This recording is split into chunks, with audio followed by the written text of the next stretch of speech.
What is up, YouTube? Welcome back to another video, and we do have a little bit of news to get through today, so I thought I'd make this one before I stream tonight because it's going to be a very busy day. I've got a lot going on, but thank you so much for turning up. Thank you so much for your continued support, and obviously we're going to start off today with the talk of Starfield and the fact that on its first day, on its first opening official release, it has actually got 6 million players playing, with a confirmed over 1 million concurrent players between Steam, Game Pass PC, and Xbox at the same time.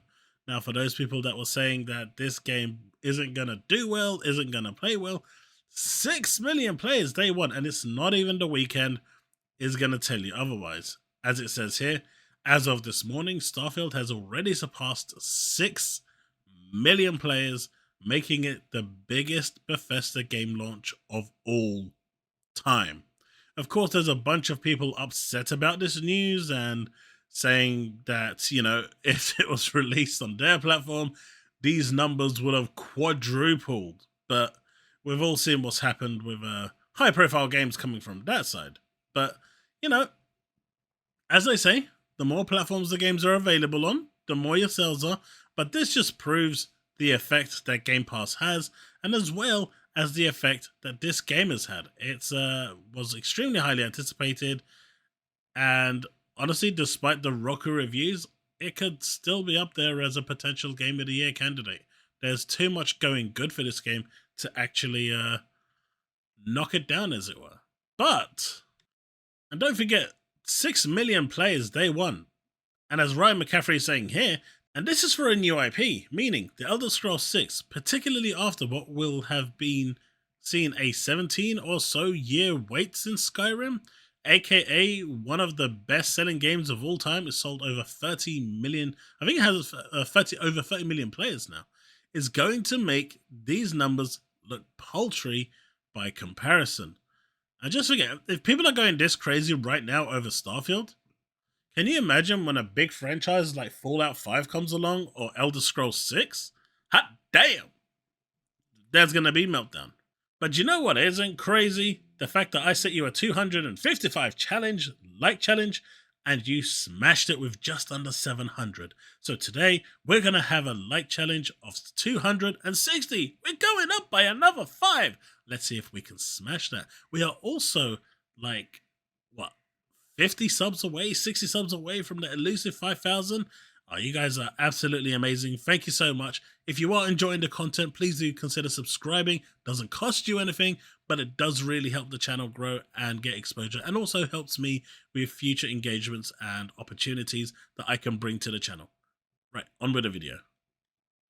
But it doesn't end there. See, it actually now starts to get a little desperation, as we're seeing here. Starfield PlayStation Studio splash screen. So what the PlayStation fans have done, considering this game is so bad and this game is so trash and this game is all this and that, they've actually gone out their way to create mods to put PlayStation button prompts into Starfield, to put a PlayStation splash screen at the beginning to replace the Bethesda logo, to make it look like a PlayStation Studio game, so it can appease their mental health that this game is actually a PlayStation product and it's actually them playing it on a PlayStation. I mean, let's just check it out.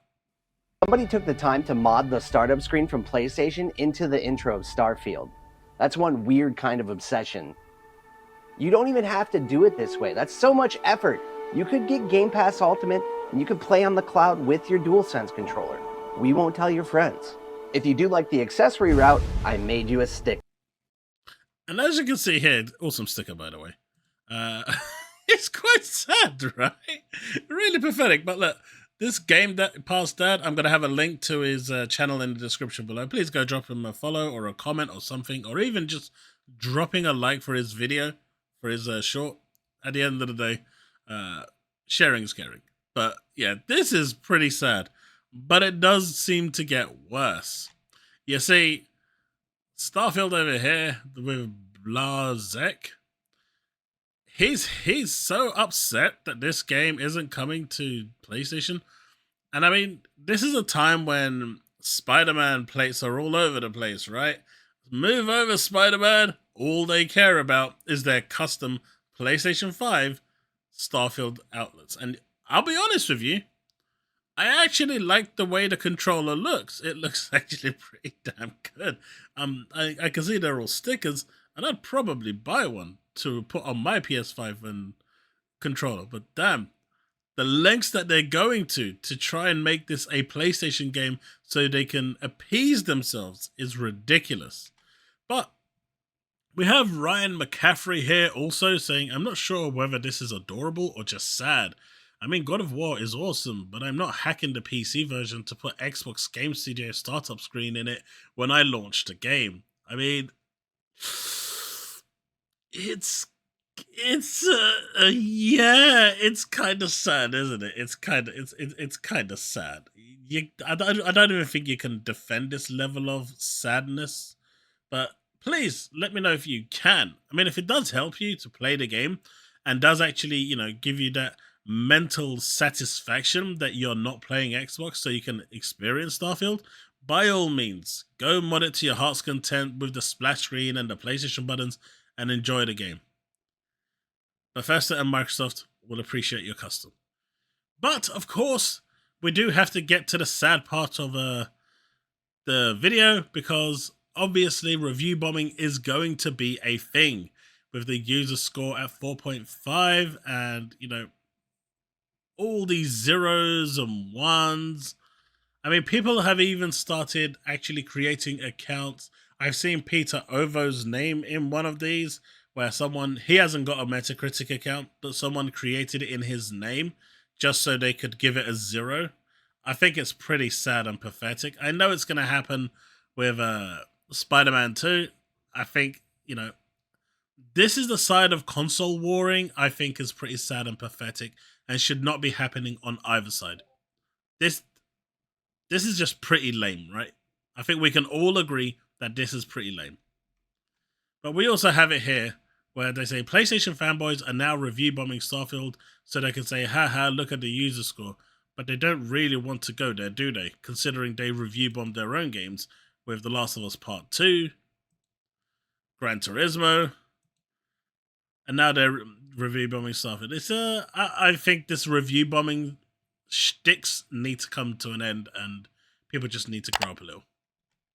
But this one here, a PlayStation fanboy gets exposed. This is brilliant. Brilliant. The way David Jaffe exposes him is amazing. Just check it out.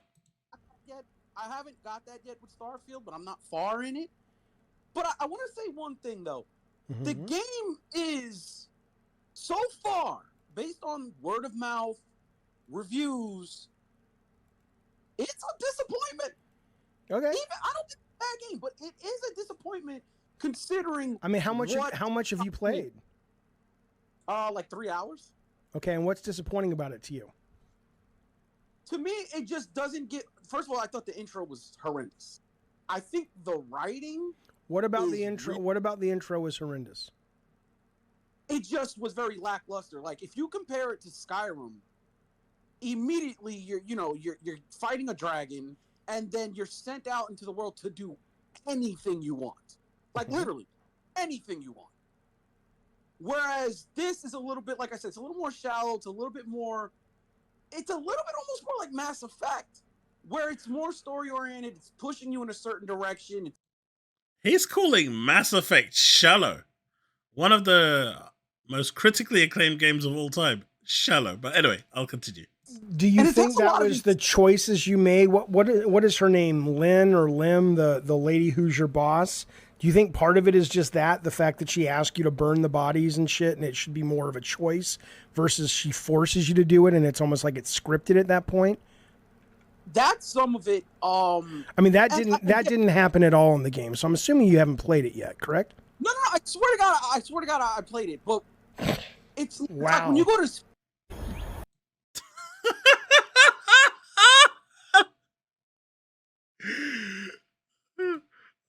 That was so. I mean, how can you be that dumb? The guy's clearly talking about there's Death At Stranding. that point. That's some of it. I mean, that didn't happen at all in the game. So I'm assuming you Bazinga! Correct?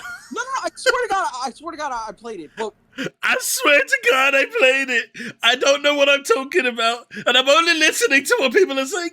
But I swear to God, I played it. I have no idea what I'm saying, though. it's Wow. like when you go to. Man, that's too good. That's too good. That's too good. He exposed that idiot like a fish.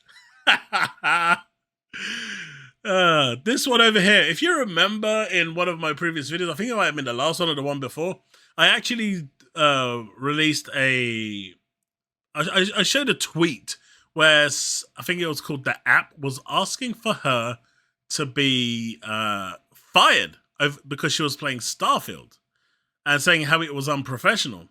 But Salt King here, unfortunately I saw this coming. Once you critic Xbox on any level, the psycho Xbox extremists try to get you cancelled.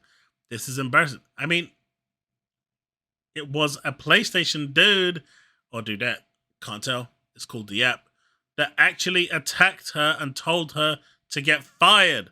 Why would an Xbot, as he's calling them, or Xbox fan, or psycho Xbox fan, turn round, right? Let's think of this logically, right? Let's think of this logically. I'm loving the headset, by the way. It's amazing. Sound quality is great. But why would someone complain to Herman Holst and Cory Barlow about Alanah having a good time in Starfield? Now, I get there's mental derangement. I do. And I get that there's console warring. But this take was so dumb that I don't think there's actually a word to describe how low the IQ level must be for something like this to have even be penciled in.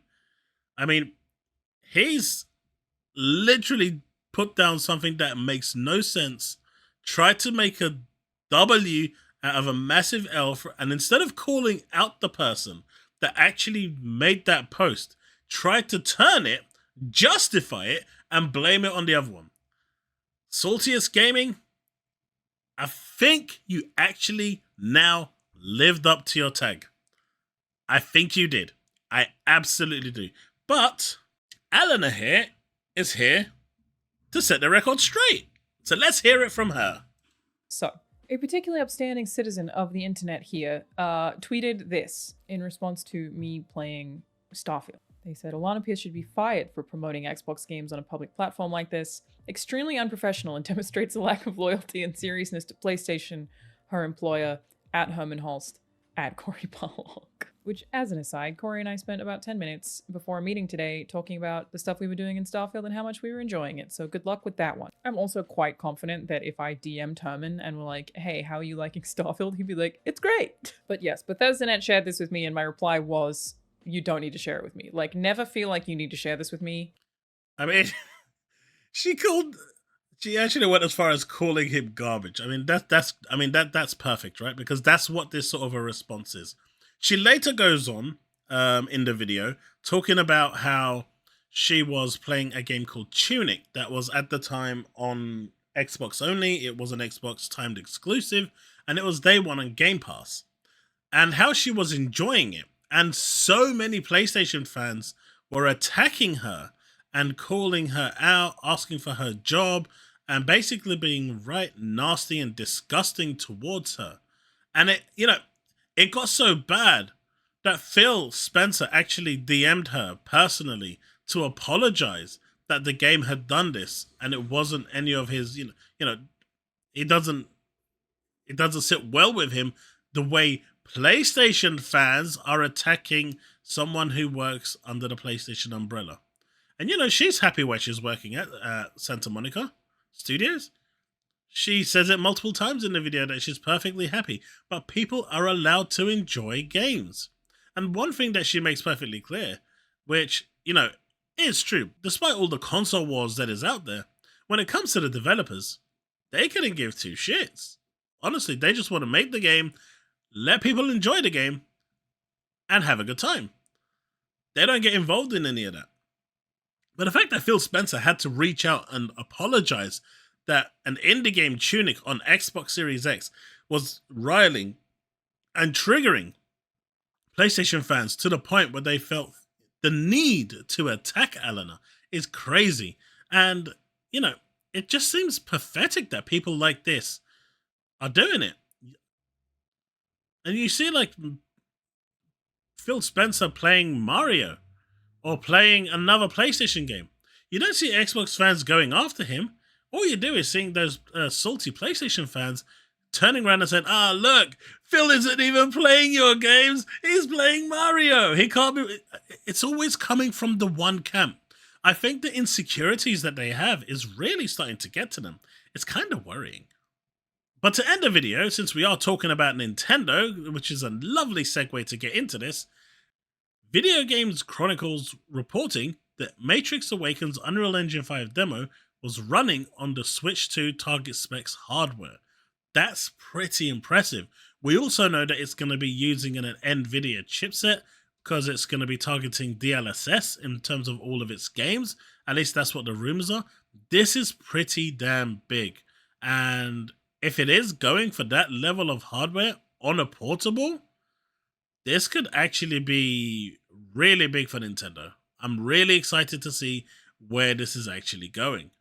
That said though, 6 million players, over 6 million players, over 1 million concurrent players for Starfield, day one of official release is a massive, massive achievement. Well done to the team, and hopefully things will just continue to get better and future games coming to the platform will just improve and start to, you know, improve on the overall quality that the console has been showing over the past few years. And in relation to Phil Spencer's statement, even if Starfield was an 11 out of 10 game, it wouldn't shift consoles. As you can see, even with Metacritic holding it at 8.8 or 8.7, 8.6 out of 10, it has shifted a lot of consoles. How many Game Pass subscriptions has it shifted? We'll find out soon enough. That's it. Thanks so much for watching. I'll see you in the next one. Remain legend.